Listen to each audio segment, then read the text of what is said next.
بسم الله الرحمن الرحيم الحمد لله رب العالمين وصلى الله وسلم وبارك على سيدنا محمد وعلى آله وصحبه وسلم تسليما كثيرا ولا حول ولا قوة إلا بالله العلي العظيم. Tonight we will talk about one of the wives of the Prophet ﷺ, al-Mu'mineen, the mother of the believers, Safiya bint Huyay ibn Akhtab. She is the daughter of Huyay, who was the leader of one of the the Jewish clans who resided in Medina at that time. A little background of how these Jewish clans, tribes came to Medina. Yathrib at that time, it was a place that the people who lived there were two main tribes, two large tribes that lived in Medina, and there were Aus and Khazraj. Sa'd ibn Ubadah radiallahu anhu was one of the Sahabis. He was the leader of Khazraj, and Sa'd ibn Mu'adh is the leader of the other tribe, of Aus. The Jewish people had the prophecy that the next prophet who's going to come, this is the description, and this is where he's going to live. And that description mostly fit Yathrib back then. And that's why a lot of these people migrated to Medina. And they lived there for a long time. They were wealthy people. They had a lot of wealth. They were able to establish businesses, and they also lended money to people because of their strong financial state. Aus and Khazraj and some other tribes, smaller ones, they were always at war with one another, fighting, and they had other problems, and they will always seek financial help normally in major situations from these tribes who had a lot of wealth. After the Prophet ﷺ comes to Medina, and now it's Madinatul Munawwara, the Prophet ﷺ has a treaty with those who did not accept Islam from the local people, the local Arabs, and also he had a treaty with the Jewish tribes. Now there are three major tribes: Banu Nadir, Banu Qurayza, and Banu Qaynuqa'. These are the three major tribes of the Jewish people. Now, of course, they are the descendants of Israel, Yaqub alayhi salam, and of course, within their children is Musa alayhi salam, Harun alayhi salam, Yusuf alayhi salam, and the other prophets. So the Prophet ﷺ had the treaty with all these people, and that was a wise thing to do as a new statesman, a new Islamic state. The first and the only Islamic state at that time was Medina Munawwara, and they had to live in peace and harmony with other people of other faith. And so that's how the Prophet ﷺ built that structure, that we will help one another. If we are invaded, our city, our town, our country is invaded, we will all support and help one another.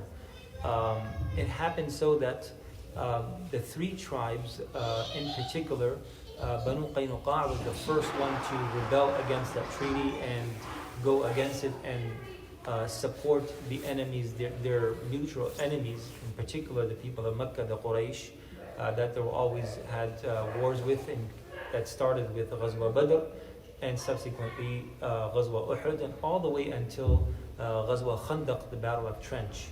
At that time, it was very clear that who is on their side and who is not, and that's why the Prophet ﷺ then exiled all those people that did not fulfill their promise and go according to the treaty.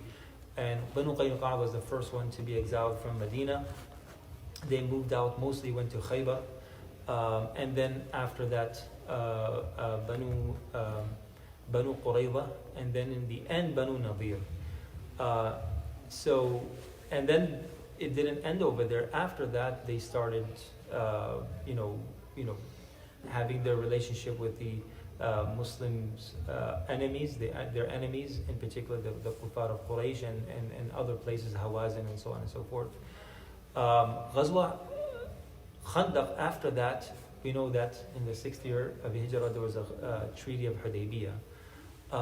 At that time, the people in Khaybar, the Jewish people in Khaybar, they thought that this is a good chance The Muslims were sent back, and they're kind of now others are getting stronger.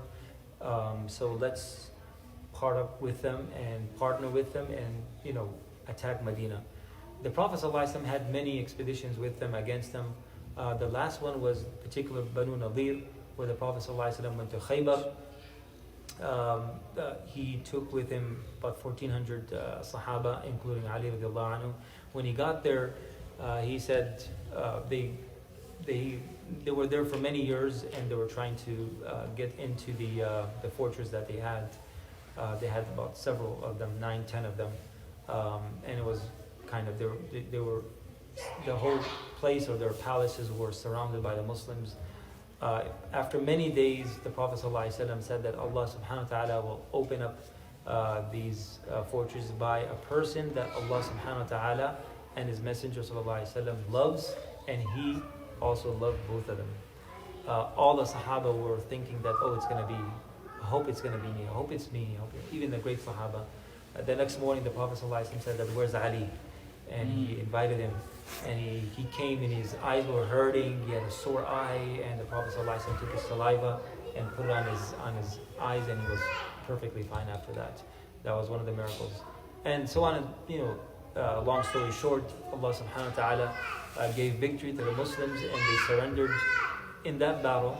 A few Muslims died as a shaheed, about 15 of them, about 90 of the Jewish people died. Many were taken as captives, and from one of those captives, it was Safiya. Now, Safiya is the daughter of Huyay, who is the leader of Banu Nadir.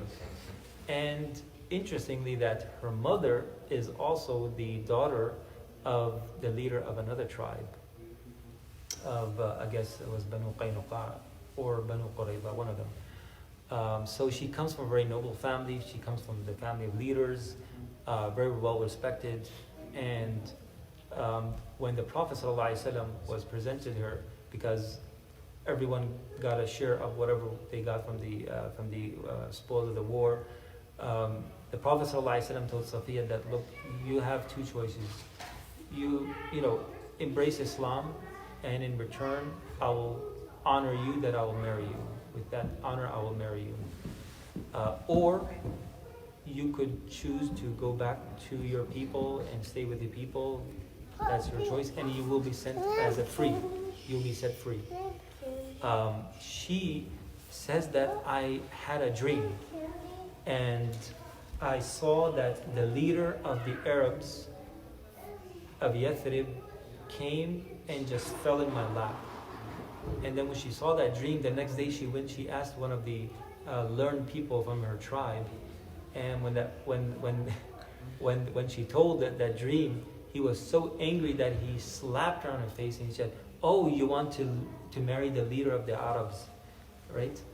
He was really angry, and she said that, "Look, I still have the marks on my cheeks."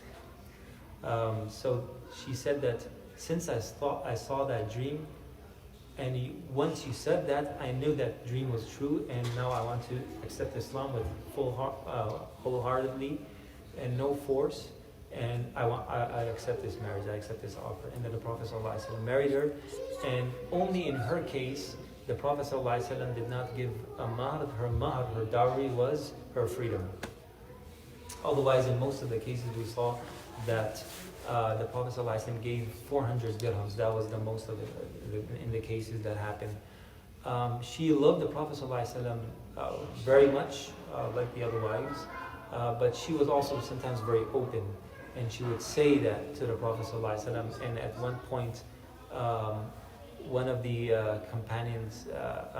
one of the wives of the Prophet ﷺ said to Safiya, "Well, what is your lineage? You don't have any special. We are, special.